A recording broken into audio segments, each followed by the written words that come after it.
I was saying a little ways back that even if anybody held the idea that White Christopher didn't mean anything particular by the sign or shape he made, we could all see what it meant to other folks. I meant even to scoffers and unbelievers. That seemed singular to me.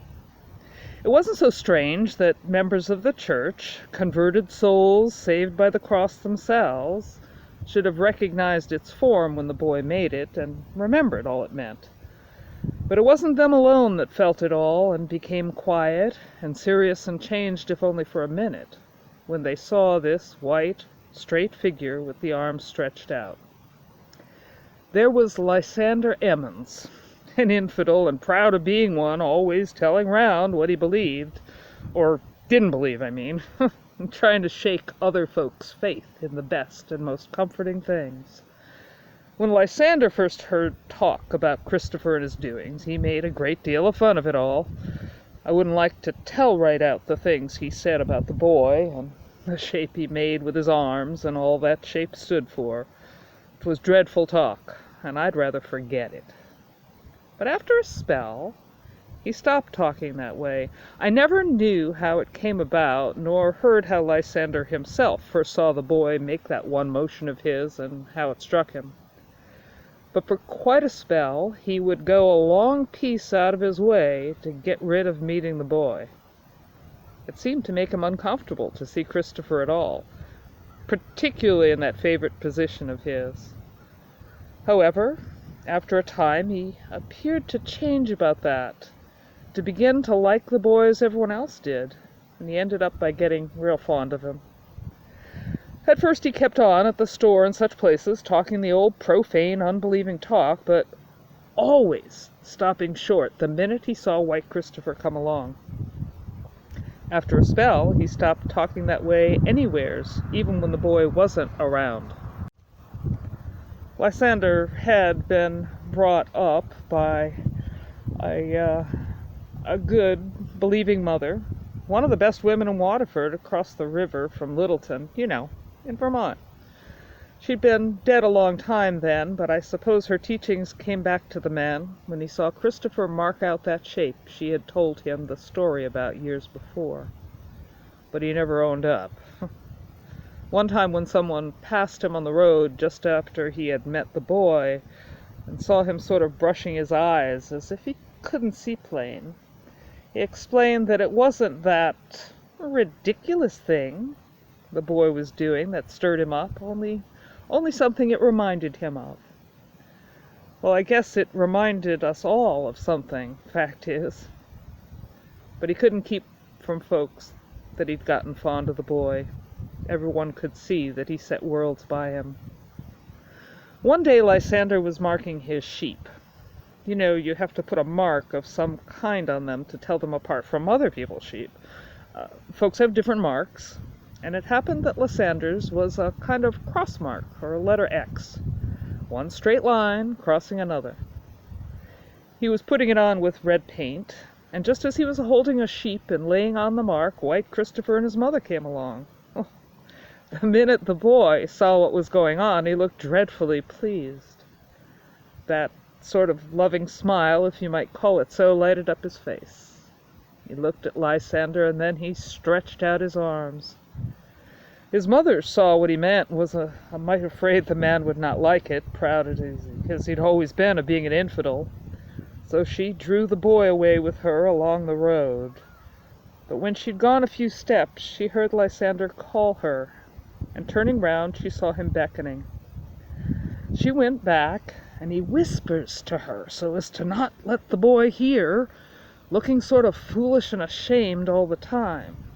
He said, "There's no occasion," stammering almost, to tell the boy what I'm actually doing. He thinks, well, you know the idea he's got on about this. Maybe you'd better let him go on thinking so, if it pleases him. Well, after that, White Christopher set everything by those sheep. He appeared to feel as if they belonged to him, and must look out for them, see that they had food and drink, and were all safe and sheltered at night.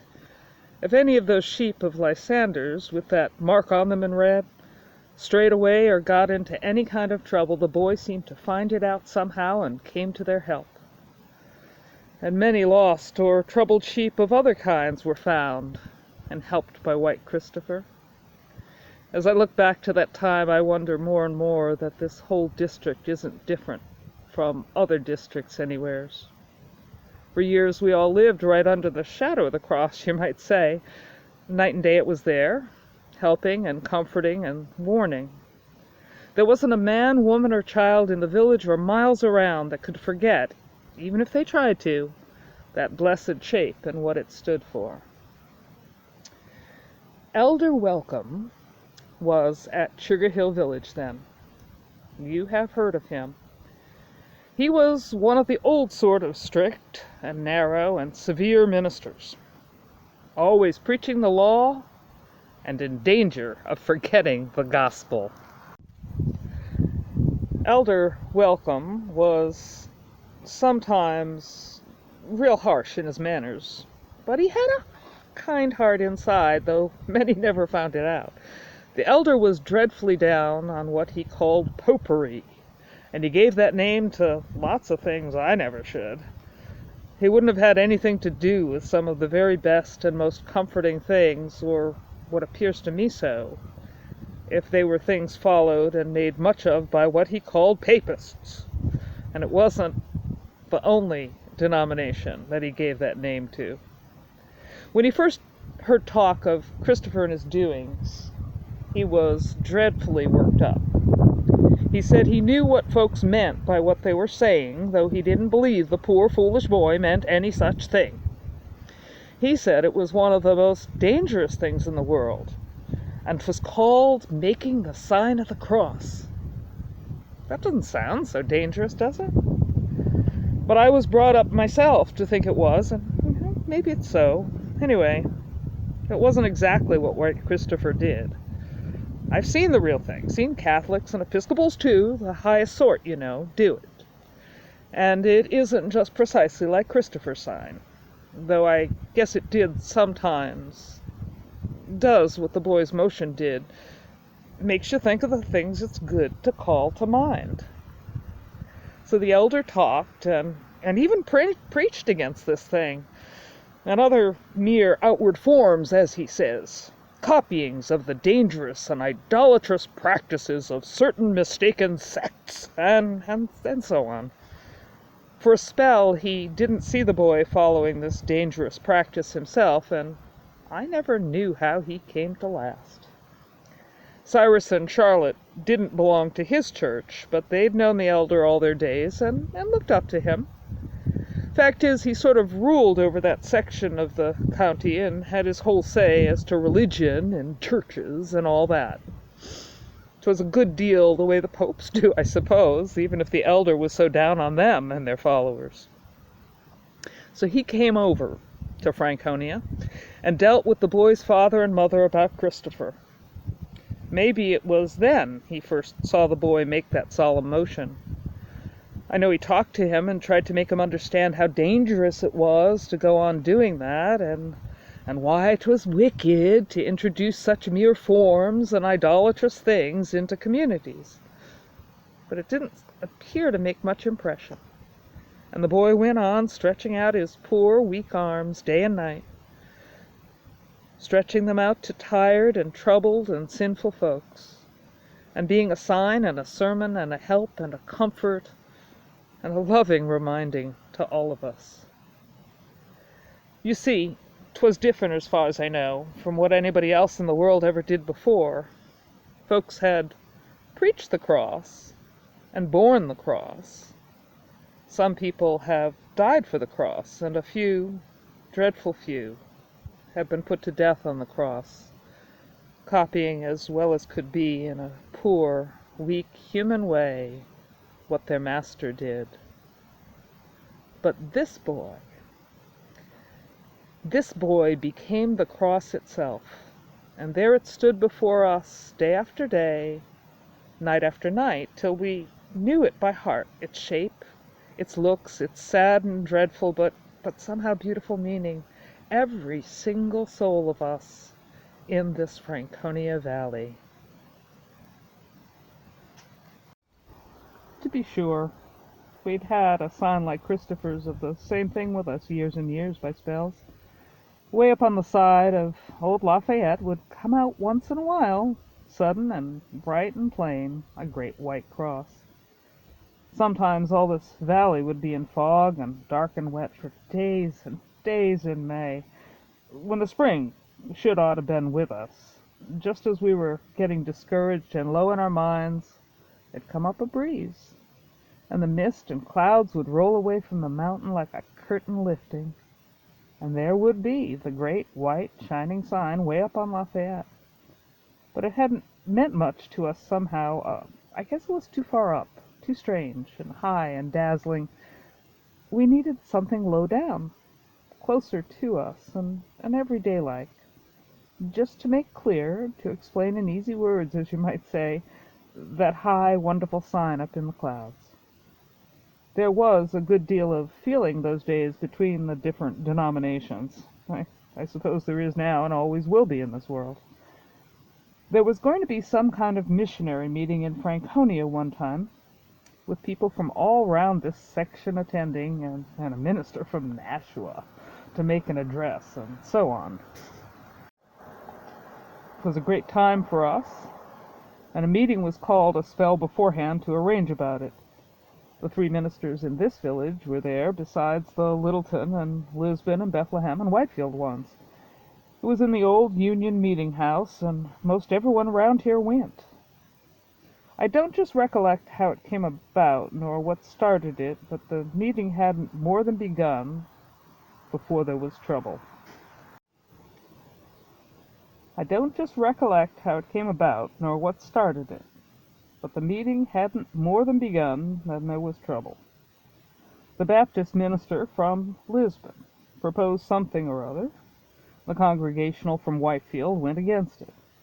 And then the first thing we knew, they were all taking sides, and the point was not whether this or that way of running the missionary meeting was best, but whether this or that sect was right in their doctrines. At it they went, hot and fierce and loud and angry, growing worse and worse every minute. Sprinkling or dipping, free will or election, perseverance or falling from grace, all were brought up and argued for and against till you couldn't hear yourself whisper. And it was called a union meeting, too. Well, Elder Welcome was in the thick of it from the start. I can see him now as I think of it all over. A tall, big-framed man with a thick head of bushy gray hair, looking almost white, 'twas so near his red face. And there he stood, a-swinging his long arms and bringing one big fist down on the palm of the other hand and bellowing out what he believed and what he said others didn't believe. And just in the middle of one of his loudest, harshest sayings, I somehow heard, or felt, more like, for I don't see how I could have heard it in all that noise, a little kind of rustling, moving sound. And I see the old elder stop speaking and stand just as quiet without moving, his long arms still raised up in that threatening way of his, as if he was going to knock down anybody that didn't hold his views. He was looking down the aisle toward the door, and I saw his face kind of change, as if it was shaking a little, and the red went out of it. I thought for a minute he'd get some kind of attack or stroke, and then I see other folks move round and look toward the door, too, and I turned my head like the rest. And there, right inside the doorway, was a little, slim, white figure with 2 arms held straight out, and a white face betwixt them with a loving, though just a mite anxious look, that wasn't exactly a smile on its features, and I knew White Christopher had come. Everybody saw him, and the house seemed dreadful still, after all the noise and racket of all that religious discussion. I don't think there was a soul there that didn't take in a blessed meaning to the sign that time, anyway. They couldn't help seeing the difference betwixt the two ends of that aisle in the meeting house just then. Up pulpit way the angry, exciting, argufying Christian ministers, lifting their arms to threaten and put down their fellow Christians that didn't think their own way. And again down at the door, that little quiet figure, holding out his slim, weak arms in the shape of that one great thing that Christians everywhere can agree in remembering with love and everlasting thanksgiving. It wasn't but a few seconds, I suppose, but it felt a long time before the elder dropped his hands and sat down without another word, and Dr. Lovell from Whitefield offered prayer. I was going to tell you about 2 or 3 more occasions in that same old Union meeting house when Christopher came in just in the nick of time, as you might say, when good folks had forgot themselves for the minute and there was a storm and a noise. In his still way, without a single word out of his dumb lips, he seemed to say, most as his master did that time when the waves of the sea ran high, "Peace, be still." And I tell you, as Scripture says, there was a great calm. But I won't go into the particulars, for this story I'm telling is too long already. There isn't a singular ending to it as perhaps you think there might be. It seems as if we humans had arranged things, we would have made the lesson of that poor boy's life in those years stronger. Stronger by having it end up in some remarkable way that nobody could forget nor help paying attention to. If he had lost his life to save somebody, if he'd been able to speak just one word before the end, if 'twas only one, just to show what he'd really meant by his one sign and signal, why, that would have appeared so appropriate and fitting somehow. But it wasn't so. He was never very strong, you know, and he kind of weakened and weakened, grew whiter and thinner, and faded away like a flower when its time has come. There was one thing about his dying that I've never talked about with the Franconia folks, but it won't do any harm to speak of it to you after all these years. Mr. Foster, the minister here that had taken so much interest in Christopher, was away when the boy lay so sick. And when Cyrus and Charlotte saw the end was near, they sent for Elder Welcome. He was there at the very last, and I was there too. Nobody else but the boy's father and mother. Christopher had laid still and quiet for quite a spell, with his eyes shut up, and we thought he was most gone. He hadn't made his sign now for some hours. He was too weak to raise his arms. And there we waited, watching him and listening close for the last little breath. Cyrus and Charlotte were right side of him, and I was in the corner, back at the head of the bed, where I could see the boy and the rest, but not trouble anyone by being around. Elder Welcome stood at the foot of the bed, looking at the dying boy. He'd been real fond of him, like all of us, and I've never seen his face look so kind and yearning and sorry before. I couldn't help looking at it instead of watching the little white face on the pillow that I knew so well. And all of a sudden I saw the old man's look change, and he gave a start. I turned to look at the boy, and I saw his eyes were wide open, and they were looking straight at the elder, and dearie me, how loud those eyes spoke. The boy wanted something, and with all his might and main he was trying to ask for it.